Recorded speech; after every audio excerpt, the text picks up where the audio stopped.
Not to mention that you have grades 1 through 6 in elementary school for white kids, but in a black elementary school, you only have 2 teachers teaching kids ranging from ages 5 all the way up to 12. 12! We couldn't fathom it in today's time.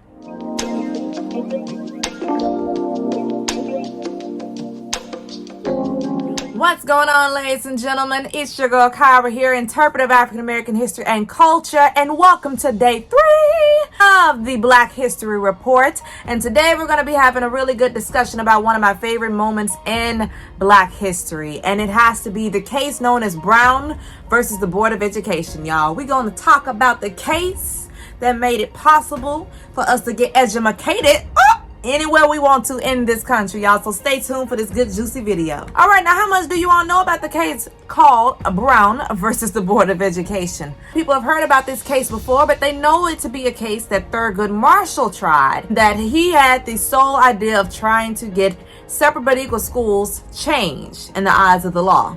But how many of you all knew that it didn't begin with Thurgood Marshall?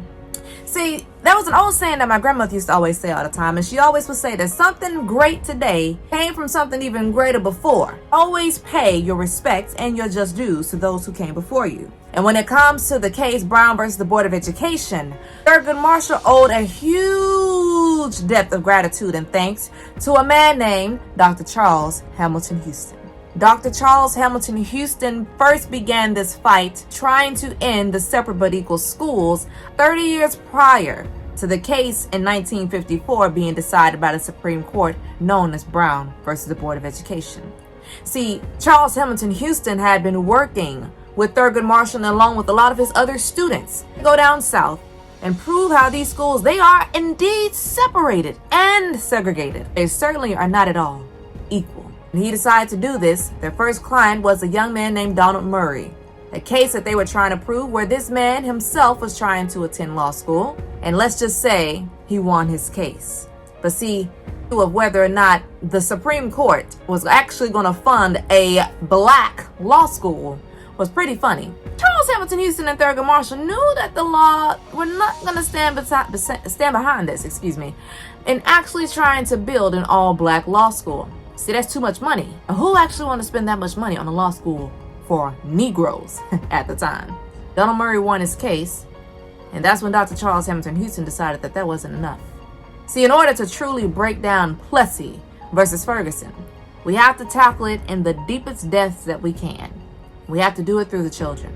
That's when Charles Hamilton Houston and Thurgood Marshall decided, as they went down south to record images of these black schools, to show how these schools were not at all equal to that of white schools. You got white elementary schools that have textbooks for every single child. You have black schools where these black elementary schools, where literally classrooms full of 30 students are having to share about 4 or 5 or 6 books. Not to mention that you have grades 1 through 6 in elementary school for white kids, but in a black elementary school, you only have 2 teachers teaching kids ranging from ages 5 all the way up to 12.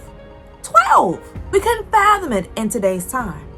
But after recording a lot of these images, that's when Charles Hamilton Houston himself and Thurgood Marshall realized that this evidence was not going to be strong enough in the case. That's when they decided to call on the help of 2 psychologists. Their names were Dr. Kenneth and Mamie Clark. Dr. Kenneth and Mamie Clark came together and they conducted what became known as the famous doll test. The doll test, which was used to help prove how separate but equal schools created a negative effect on the psyche of young black children, and it made black children feel inferior to that of white children. They presented a black doll, and then they presented a white doll for these black children. And they asked them a series of questions about the dolls. Said, which doll is prettier? Which doll is smarter? Which doll is the good doll? This was the killer question right here. Which doll do you wish were you? And literally, ladies and gentlemen, over 90% of the black children chose that white doll.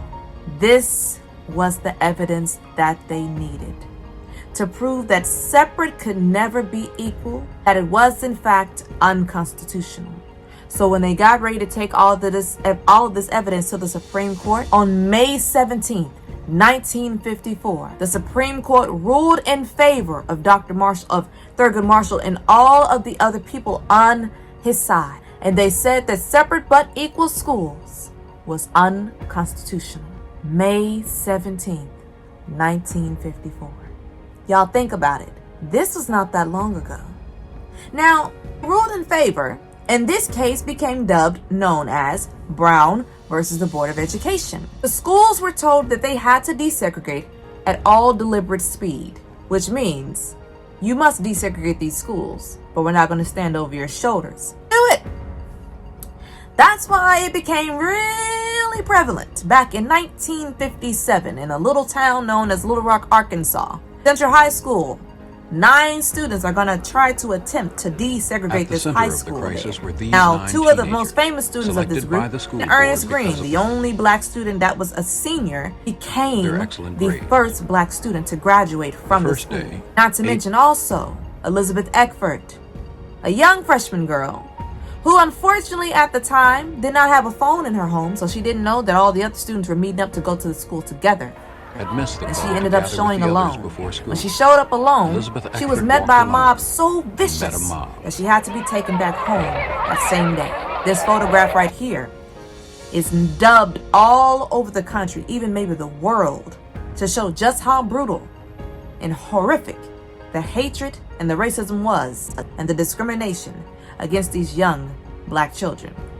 Now, after this school did finally decide to desegregate, here's something that's interesting that happened just 2 years afterwards. For the next 2 years, they shut down the schools, meaning no one had school because of everything that happened that year, those couple years previously. Now, here's something I want you all to also understand. This is 1957 now, but now I want us to fast forward into 1960. In 1960, little 6-year-old Ruby Bridges became the first black child to integrate an all-white elementary school down there in New Orleans, Louisiana, at William Frantz Elementary. Every day as little Ruby walked up the steps, she faced such hateful ridicule, and not to mention being called every name but a child of God. Not to mention they were throwing things, shouting, and spitting on her. And this is a 6-year-old little girl. But every single day, Ruby walked into that school with her head held high. Every single day before she would get out of that car, guess what she would do for those people outside? She would bow and pray for them. That little girl didn't miss one single day of school. And she ended up scoring the highest out of that elementary school that year. Woo! Come on, somebody. Whew. Because of that little black baby girl, she made it possible for young black children everywhere, all of the different schools in this country, to receive the best education possible. No, segregation is still happening in a lot of our school districts today. But then, not to mention, just about 2 years later, in 1962, a young black man by the name of James Meredith is going to attempt to go to the school I became an alumni of, the University of Mississippi. He faced racial violence himself, and even being told by the governor himself that he was not welcome on the college campus. Now, he wanted him to go back to where his own kind was, saying that he should go to one of the Negro schools. But James Meredith made it clear that he was with his own kind because he's a citizen of Mississippi. So he should be able to go to the University of Mississippi. A few years later, you have at the University of Alabama, where James Hood and Vivian Malone became the first black students to attend that university, and so on and so on and so on. By 1970, they said that all schools in Mississippi had finally been desegregated. I'm here to tell you that a couple of schools in Mississippi, until recently, back in 2012, had segregated proms. The state of Mississippi, 2012.